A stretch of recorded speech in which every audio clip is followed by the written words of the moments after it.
Introduce yourself and give us your testimony. Good afternoon, Chairman, members. My name is David Weinberg. I'm here on behalf of the Brennan Center for Justice opposing this bill. We hear this saying in committee hearings every session, and I apologize, I'm going to say it again. This bill is a solution in search of a problem. Non-citizens registering to vote is vanishingly rare. There are serious criminal penalties in place for non-citizens casting a vote in this state, in this country. So as a basic premise, this is not a bill that is needed. We have systems in place to make sure that people who are registering are citizens. What this bill does do is it places a burden, and it may disenfranchise a lot of Texas citizens. And I've got this in my testimony. The woman from Vote Riders mentioned this earlier. This bill is an equal opportunity employer in terms of that burden. And it would sort of disproportionately impact voters of color and young voters based on this survey data from last year.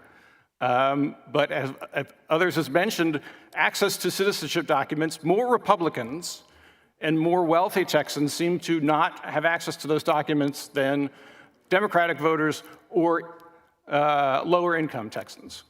So across the board, this bill would place a burden on Texas citizens, Texas voters. I think the last piece I would make, there are lots of things in this bill that are of great concern to the Brennan Center. I think one quick thing I want to highlight that's another serious concern is that we continue to criminalize the work of election workers in this state. And this bill creates a new state jail felony for people who register folks who are not citizens. We need to respect the work of our elected election workers, and that is the wrong direction. Thank you.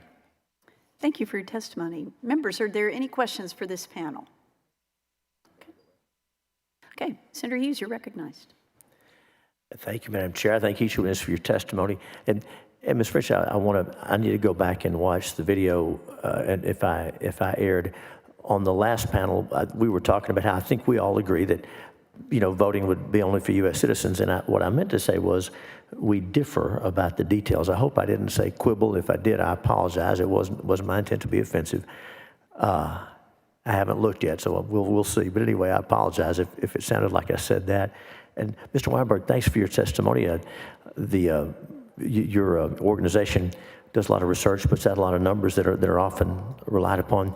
I'm curious, beyond the scope of this bill, there have been proposals to allow non-U.S. citizens to vote in state and local elections. When I was a member of the House, those bills were filed, didn't get very far. So, laying aside this bill, what's the Brennan Center's position on non-U.S. citizens being allowed to vote? If somebody introduces a bill that says we're going to let non-citizens, but legal residents, vote in state and local elections, what's the Brennan Center's position on that? So, Senator, I will be completely candid and straightforward with you. I have not dealt with that issue in Texas. I would need to check with staff about when it's come up in New York and other places. I will do that, and I will get back to your staff with an answer there. No, thanks. I'm just curious, and it's not a moral issue. Folks can differ over that. Again, on our last panel, there was some opposition to the bill, but there was, and with Senator Birdwell's constitutional amendment, there was agreement that only U.S. citizens should vote in U.S. elections. So, yeah, just let us know. I'm curious. Thank you for that, and I thank each witness for your testimony.